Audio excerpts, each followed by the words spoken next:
বলছি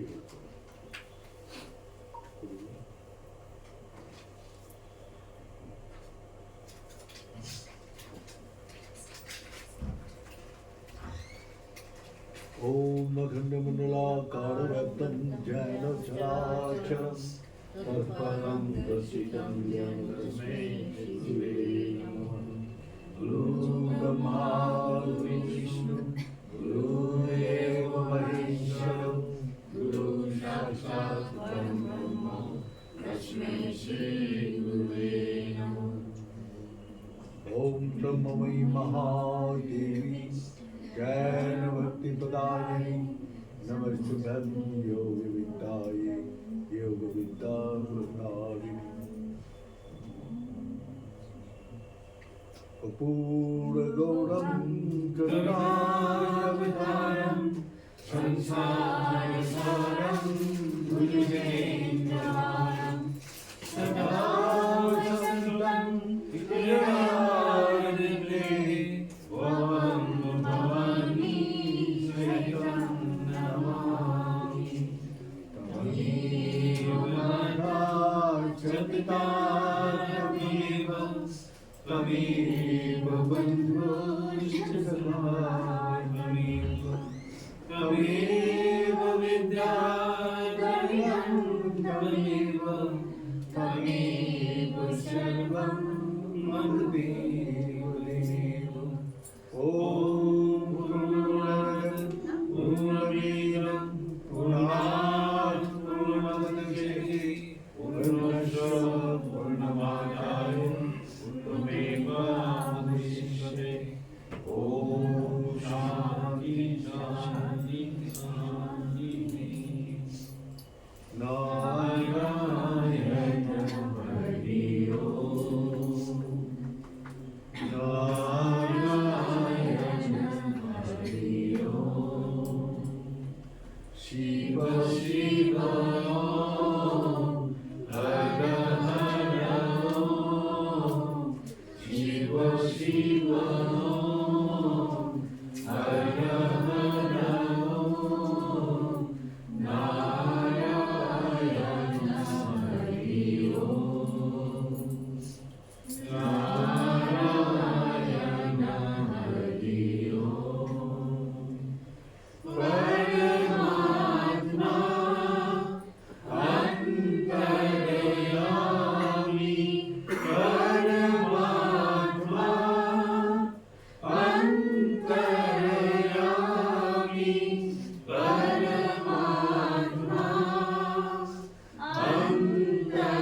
अंतर्यामी परमात्मा अंतर्यामी नारायण हरि ओम् नारायण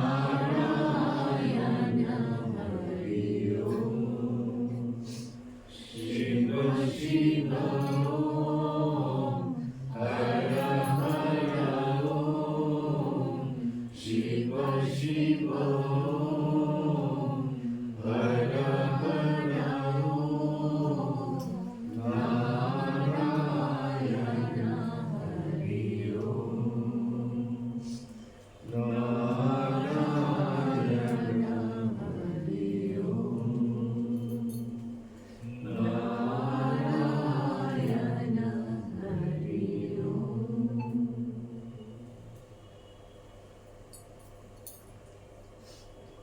परमात्मा एक होते हुए भी बहुत एक बहुत सा हम लोग जितना भी इस संसार में रूप दिखाई दे रहे सब परमात्मा उसके अलावा इस संसार में कुछ भी नहीं है सर्वम खित ब्रह्म। लेकिन तब भी हम लोग अपने अलग अलग चीज को बोध करता हूँ कि मैं अलग हूँ परमात्मा अलग है। यही अज्ञान का मूल कारण है। जब ज्ञान होता है परमात्मा और मैं एक हो जाता हूँ। इसीलिए जो ज्ञानी महापुरुष आया उसने यही बोला जीव ब्रह्म ना पढ़ो। जीव ब्रह्म है, इसको बात कोई भी तथ्य नहीं है। तो हम लोग जीव से ब्रह्म में मिलने के लिए आया। तो ऐसे ही स्कंद पुराण में केदारखंड में एक कहानी है। एक पंडित जी का घर में एक लड़का काम करता था। तो इतना फुर्ती से, इतना सफाई से, इतना काम करके पंडित जी बहुत खुश हो। बोला, बेटा तुम मेरा इतना सेवा करते हैं, तेरा सेवा से मैं खुश हूँ।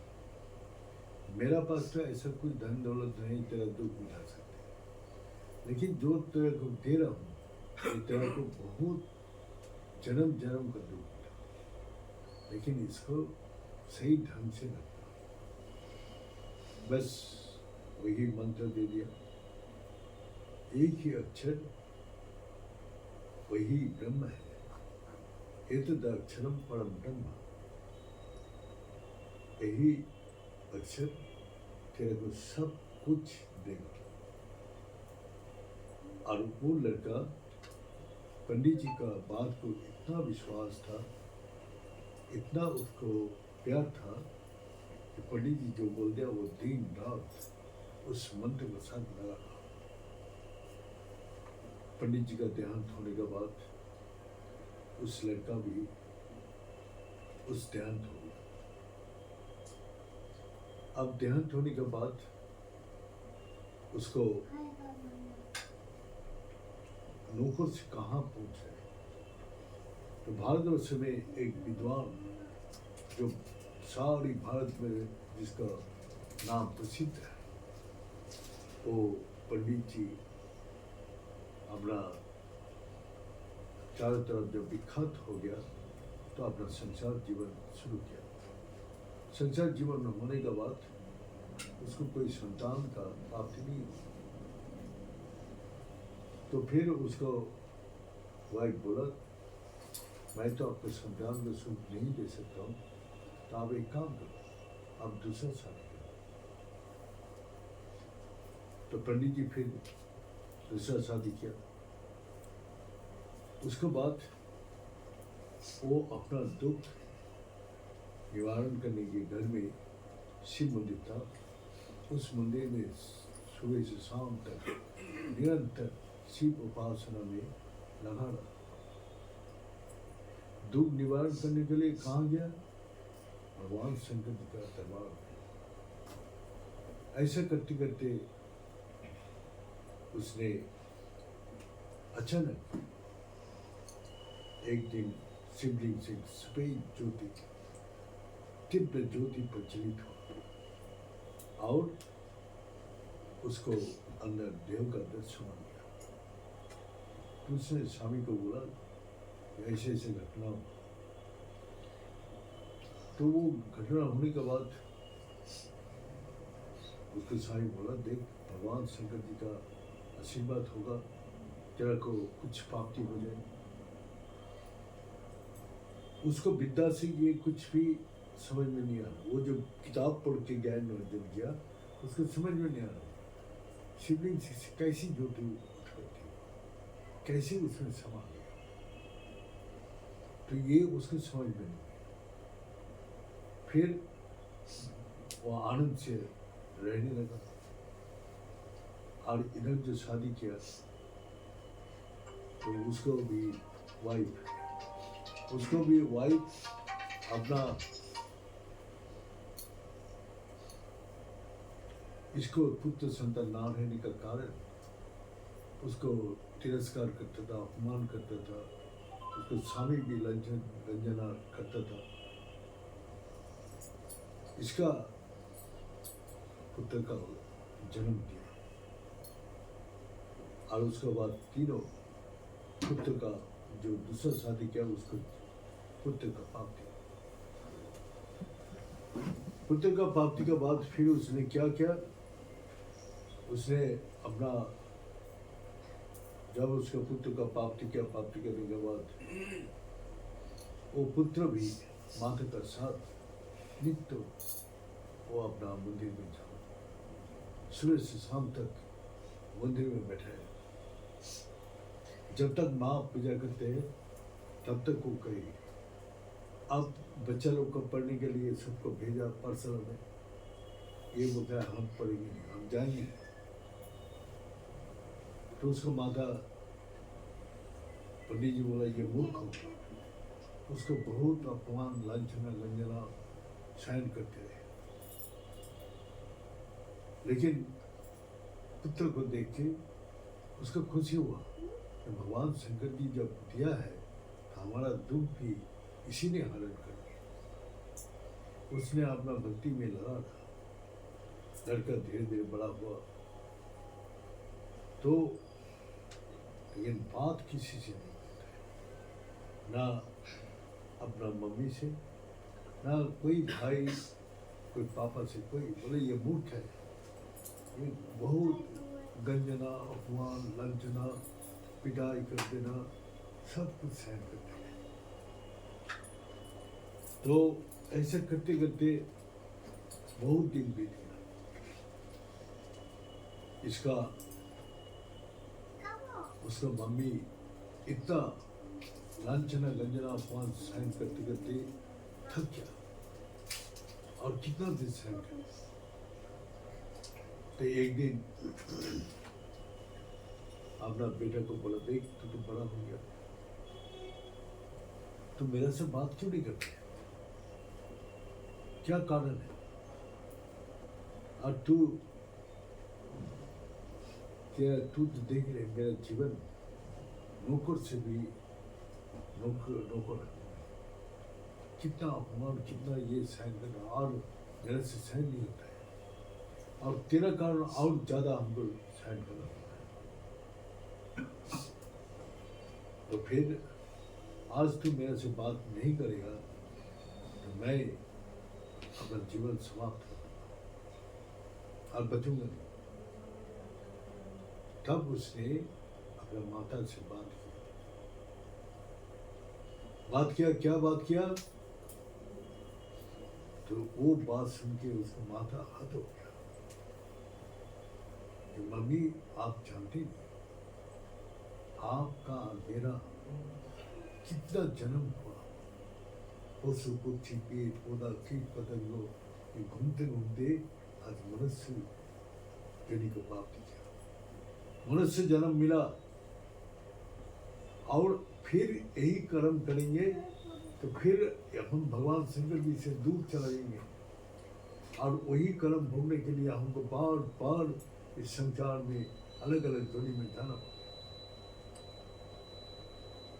तो मैं आप भूल गया है, मेरा को सारी याद है, हमारा पंडित जी जो मंत्र दिया था वो मंत्र का प्रभाव से मैं पिछले जन्म का सारी बात याद है, और भगवान शंकर जी की कृपा से मैं आपका यहाँ आया है, आपका दुख दूर करने। क्या दुख दूर करेगा तू मेरा? ये तो देख रहे, तो और तो हम शंकर जी को देखा नहीं, पर शंकर जी माँ थोड़ा सामने है, दिखाई नहीं दे रहे, मेरा को तो दिखाई दे रहा है।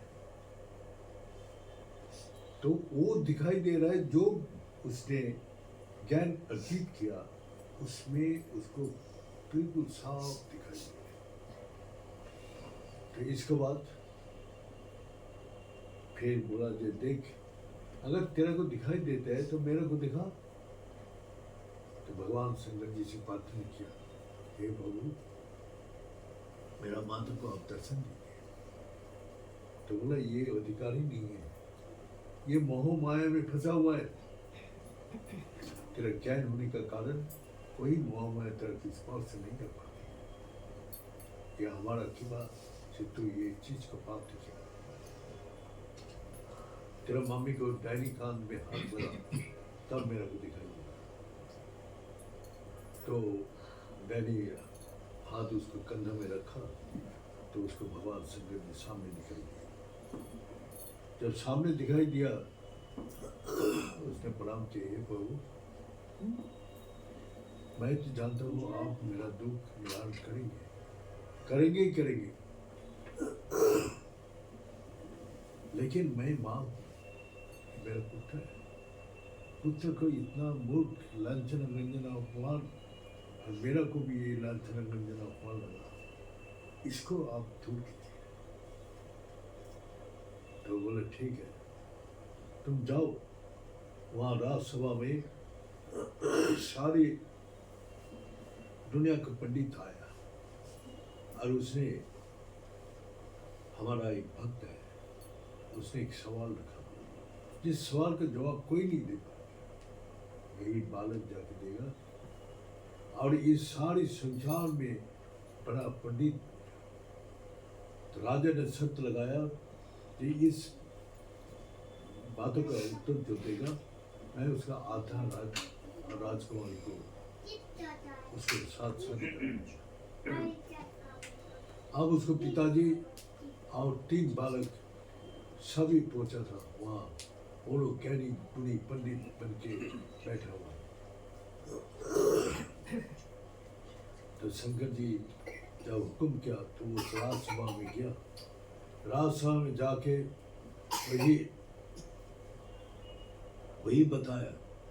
तो पंडित जी और वो भाई लोग देखा, अरे ये हम लोग को यहाँ भी अपमान करने आ गया।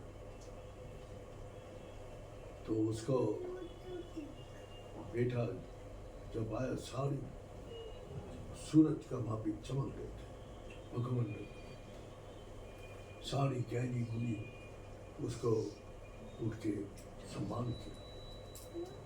राजा भी आया, माला पिलाया, और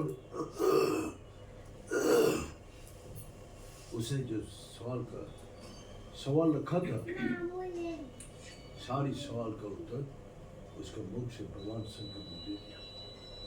धन्य हो गया सारे पंडित, सारी राजा महाराजा सभी धन्य हो गया, और उसको जय जय कर दिया। तो उसने बोला, उसका माता ने बोला, ये सम्मान का कारण है, आज मैंने जो तिरस्कार, अपमान, घृणा सहन किया, तो इस कारण से हमको सारी मोह माया खत्म कर दिया। जो ये अपमान, ये लज्जा, घृणा, अपमान जो हमको दूर किया, तो इससे हमारा सारी मोह माया खत्म हो गया। लेकिन मैं अपना परिवार को ये सम्मान जरूर दूंगा, हमको नहीं चाहिए। राजा बोला, हमारा आधा राज्य ले लो, ये को राजकुमारी को दे दो। तो उसको पिताजी और भाई सब भाग के आया, गले में लगाया, और उसके लिए वो धन्य हो गया, उसके लिए वो धन्य हो गया। तो उसके लिए वो धन्य हो गया। तो वही है सब समाधान, हमारा वही है। तीनों शक्ति है इस संसार में, भौतिक शक्ति, दैविक शक्ति और आध्यात्मिक शक्ति। हमारा तीनों शक्ति में हमारा भौतिक शक्ति हमको दुख दूर नहीं कर सकता। दैविक शक्ति से हमको थोड़ा सा राहत दे सकता है, लेकिन पूर्ण रूप से नहीं। लेकिन हमारा आत्मिक शक्ति से पूर्ण रूप में हम लोग का आनंद और शांति प्रदान करती है हमेशा। जीवित अवस्था में भी, इस संसार में भी सुख शांति का अनुभव करते हैं, और इस संसार का मोह माया से वो मुक्त करते हैं। कोई अटैचमेंट उसका अंदर नहीं होता है। भगवान बोलते हैं, जब मेरा ही जो स्वरूप को बोध कर लेते हैं, तो सबका अंदर वही एक ही सत्ता को दिखाई देता है। तो इसीलिए भगवान को में जो समा जाते हैं, वो सब में समा हुआ है।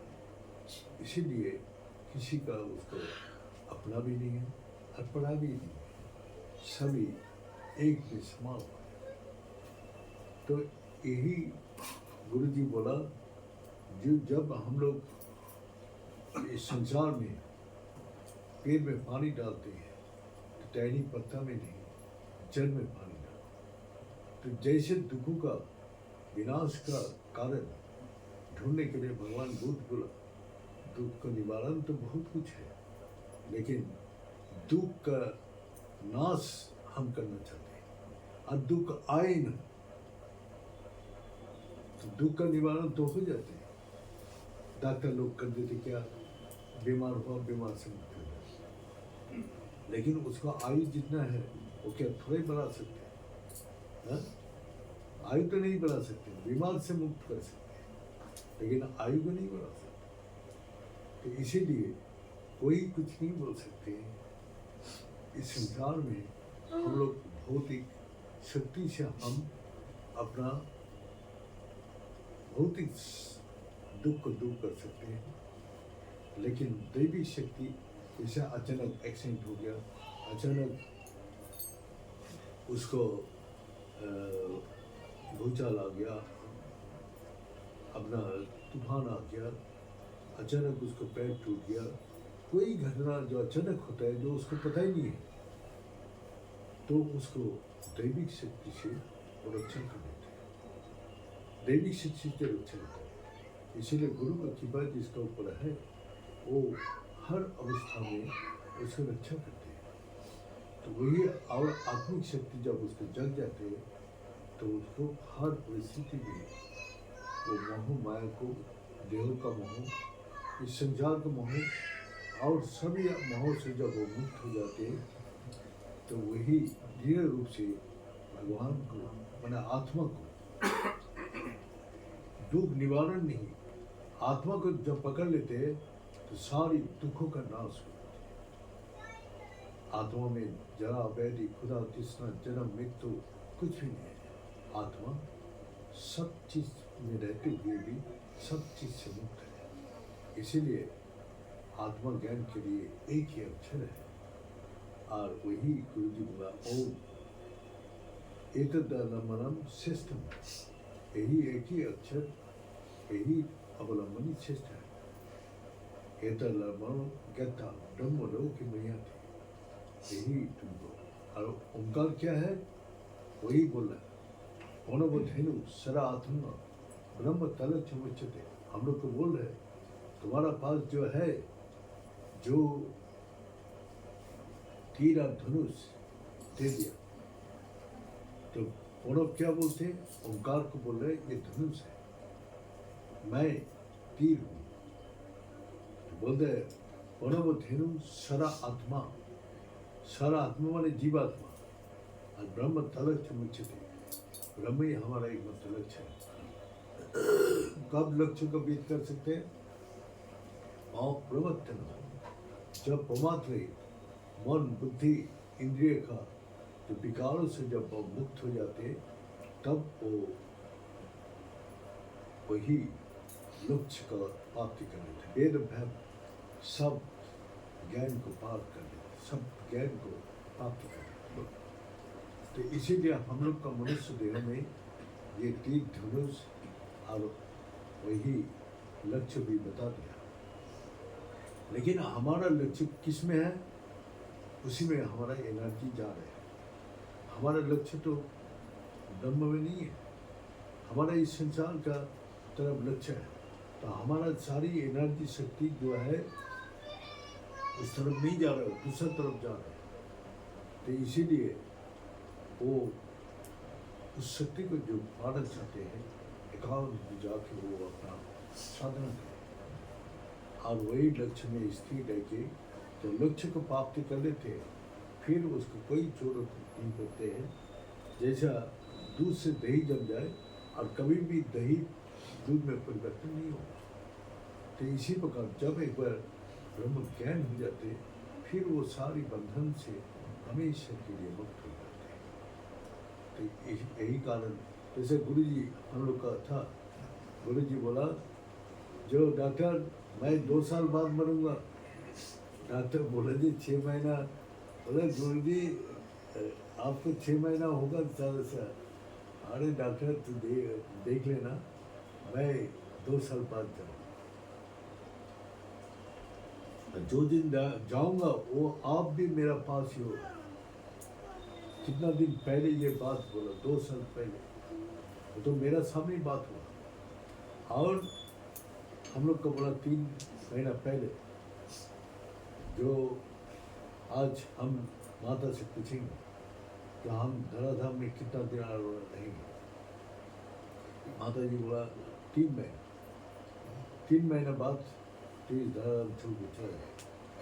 तो गुरु जी हंसते हुए बोला, हाँ, जो जानते हैं मैं 3 महीने बाद ये संसार छोड़ के जाऊंगा, वो दुखी होते हैं, रोता है, ये करते हैं। लेकिन गुरु जी क्या हंसते हुए, जैसा हमारा छुट्टी हो गया, हम जा रहे हैं अपने घर। जिसको अपना घर का पता है वो घर वापस जाने में तो खुश होते हैं। जिसको पता नहीं है ये संसार छोड़ के जाएंगे कहाँ, अरे किस संसार में पहले था वो भी तो छोड़ के आया इस जन्म में, तो उसको तो भूल गया तुम्हें। वो अगर याद होता तो फिर तो यहाँ सुख भोग ही नहीं सकते। तो इस संसार में जब छोड़ के जाएगा तो इस संसार में भी तेरा कोई याद नहीं करेगा। तो बेकार इस संसार में अपना मन को फंसा के रखे। इसीलिए हम चाहते हैं कि तू अपना भगवान का तरफ ध्यान लगा। तो इसीलिए गुरु जी ने बोला, मैं सारा जीवन ही, तो माता ने जब बोला तो इतना खुशी था। जो गुरु जी का वो खुशी का ठिकाना, हाथ ताली देते हुए नाचते हुए हम लोग बोला, माता ने हमको छुट्टी दे दिया। ऐसे बालक की स्कूल छुट्टी होता है ना, खुश होके कूद के भाग के घर जाते हैं, ऐसे लग रहे थे। हमको बुला के, हमने बोला हमको गुरु जी दायित्व नहीं चाहिए, हम आश्रम को दायित्व नहीं लेना।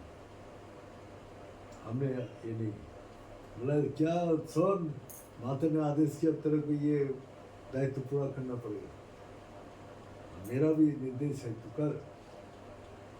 हमने बोला गुरु जी हमने तो माना क्या, हम झाड़ूदार बन के रहेंगे, लेकिन ये अब क्या मेरा को विचार है, मैं बाहर दुनिया में नहीं जाना चाहते, मैं जिस दुनिया में चला गया वहाँ से वापस नहीं आना चाहता। गुरु जी और माथे का आदेश है तो करने पड़ेगा। 3 बार रिक्वेस्ट करने के बाद भी जब गुरु जी बोला, बोला ठीक है, जब आप दे रहे तो मैं अंतिम तक आपको इसी में हम करके जाएंगे। जब तक हम है तब तक हम आपका आदेश, माता का आदेश का पालन करें। तो गुरु जी 3 महीने बाद सबको बुलाया, कोई ये अरे हमने बोला गुरु जी सही छोटे छोटे, गुरु जी बोलता मैं ऐसा आम आदमी का बिस्तर पढ़ के बनूंगा नहीं, हम लोग बैठ के सामना करते हुए सब कुछ वही किया। सबको सामने हम लोग का सही इतना तपोबल, इतना विश्वास। तो वही अंतिम अवस्था में अपना गुरु जी अपना ब्रह्म में ली, हम लोग उस आँख में देखा। तो इसी कारण से हम लोग का ये मन पीछे खींचता है, ये संसार वही जगत हमारा अंदर से बाहर खींच के ले जाते हैं। वही जगत में कुछ भी नहीं है। लेकिन दुनिया बोलेगा अरे दुनिया में तो ये सब विद्या जो है तुमको कभी भी, भगवान ने इसीलिए पहले बोल दिया अनित्यम और सुखम लोक है, तो तुमको ये अनित्यमय लोक में भेजा। कब किस समय तुमको इस संसार छोड़ के जाना पड़ेगा तुमको पता नहीं। और जब तुमको ये होगा और सुखम, इसमें सुख नहीं है। तो बोलने के बाद भी हम लोग इसी संसार में, इसी वस्तु में सुख का सपना देखता हूँ और उसी काल्पनिक जगत में रहने का कोशिश करता हूँ। लेकिन जब समय आते हैं तो अपना आप ही परिवर्तन हो जाता है। कल मैंने बोला था, जो तिरुनाथ सिंह बोल रहे थे 82 में उसका उम्र था तब, और मेरा को 28 साल था। बोले इस उम्र में मेरा को ये हो रहा है, जो भावना आ रहे, मैंने जिंदगी क्या क्या, आज हमने जो भावना था, जब आप लोग को देख के नौजवान सब साधक को देख के हमको इच्छा, हमने क्यों नहीं किया, अपना गलती महसूस करा। आप लोग का कैसे, आप लोग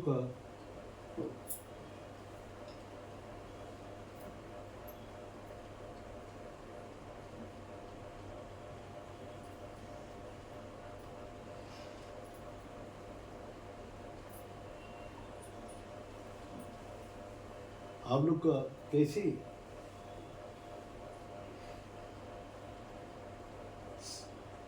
मैंने वही अपना जीवन का जो उपलब्धि है, हम लोग गुरु जी के साथ रहते हुए उस दुनिया से आना ही नहीं चाह रहे थे। इतना आनंद, इतना कोई चीज का अभाव नहीं है। इच्छा मात्र ही जब वो सारी इच्छा को पूरी कर देते हैं तो हमको क्या चाहिए। हमने तो सब भक्तों के सामने बोला, आज भी सबके सामने प्रमाण है। जहाँ हमने एक दिन ठंडी से साधना कर रहे थे, तो इतना ठंडी, उन्होंने एक कम्बल होने से अच्छा था। शंकर जी ने सुबह ही एक सेठ आया, गाड़ी रोका, बोला यहाँ 10 कम्बल देगा। हमने बोला हमको तो नहीं चाहिए। नहीं, शंकर जी ने हुक्म किया, यहाँ कितना मूर्ति है, मूर्ति वाले कितना आदमी है। अरे मैं तो अकेला ही हूँ। बोले यहाँ 10 कम्बल देने के लिए बोला। और आज वहाँ 2000 कम्बल है, कभी हमने पैसे से खरीदे। तो जो इच्छा मात्र जो हमारा इच्छा को पूरी कर देते हैं, तो हमको तो अब क्या चाहिए। लेकिन वो संत का दिल में कभी भी संसारिक विषय वासना इच्छा होती ही नहीं। इसीलिए वो संग बाहर जो देखते हैं, बोला आप लोग का ठंडी का कोई कपड़ा नहीं है। बोला नहीं। बोला आप लोग कैसे एकदम ठंडी में। बोला हमको कोई ठंडी लगती नहीं। तो हमारा अभ्यास, हमको जानते हैं जो हमारे पास कुछ भी नहीं है, तो हमको उसी में रहना है। तो हम लोग मन का अंदर वही ताकत पैदा कर दिया। और हम लोग कोट लगा के, ये लगा के, स्वेटर लगा के हैबिट खराब कर दिया। अब वो ना होने से नहीं चले। जितना भी ठंडी कपड़ा बना उतना ही ठंडी लगेगा। हमने बोला ना, गुरु जी पंखा चलाने देता था, और बस जैसे भक्त लोग किया पंखा बंद कर दे। हमने गुरु जी इतना गर्मी है, हम लोग खा लेते। नहीं, बैठ अभी, ये बस मत करो। तो हमने बोला, हमने गुरु जी का आदेश का पालन कर लिया। जब हम दूसरे शहर में गया, लोड शेडिंग हुआ, सब पंखा बिना, एसी बिना सो ही नहीं पा रहे, छटपट हो गया आराम से। हमने बोला गुरु जी हम लोग का ऐसे कृपा करके गया, ऐसे बना के गया, जो हर परिस्थिति में आनंद ले। पीले से जो गुरु पूर्णिमा में इतना गर्मी था, एकदम पानी उबाल रहे थे। जो एसी में रहने वाला था, पूजा होने के बाद ही खा के भंडारा खाने के बाद वाला गुरु जी छुट्टी दिया, हम डर जाते। और जो रह गया वो कार में एसी चला के सोया। हम लोग आराम से सो रहे। तो यही है जो मन के अभ्यास से मजबूत बनाते हैं, और एक अभ्यास से वो कमजोर बनाते हैं। तो इसीलिए जिसको मन मजबूत बनता है वो आदत ये बोल के आज यहाँ समाप्त करता हूँ। ओम पूर्णमद पूर्णमिदं पूर्णात् पूर्णमुदच्यते पूर्णस्य पूर्णमादाय पूर्णमेवावशिष्यते। ओम शांति शांति शांति। सच्चे दरबार की, भले सदगुरु भगवान की, भले शंकर भगवान की, भले माता जगदम्बे की, भले भक्त बिंदो की, भले संत बिंदो की, भले सनातन धर्म की, भले धर्म की और धर्म का प्राणियों में विश्व का हर हर ओम गुणाय गुणरूपाय गुणानंदप्रदाय संसार सागर तराई